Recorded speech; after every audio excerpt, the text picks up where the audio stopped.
Hello friends, welcome to செல்வி சமையல் channel. நான் வந்து தாமரை விதை எடுத்திருக்கேன். இதில் மசாலா மக்கானா எப்படி செய்யறதுன்னு பார்க்கலாம். வாங்க வீடியோக்குள்ளே போகலாம். நெய் வந்து கொஞ்சமாக இதில் சேர்த்துக்கிறேன். இந்த ஸ்பூனால் 2 ஸ்பூன் நான் விட்டுருக்கேன். காரத்துக்கு தகுந்த மாதிரி மிளகாய் தூள் பெரிய ஸ்பூனில் 1 ஸ்பூன் போட்டுக்கிறேன். கொஞ்சமாக மஞ்சள் தூள் சேர்க்குறேன். சாட் மசாலா வந்து கொஞ்சம் சேர்க்குறேன்.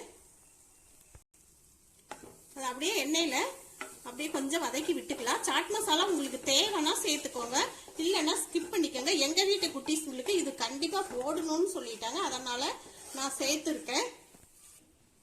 இப்போ தாமரை விதையை இதில் சேர்த்துடலாம். ரொம்ப ரொம்ப லோ ஃப்ளேமில் வச்சுட்டு அப்படியே வறுத்து எடுங்க.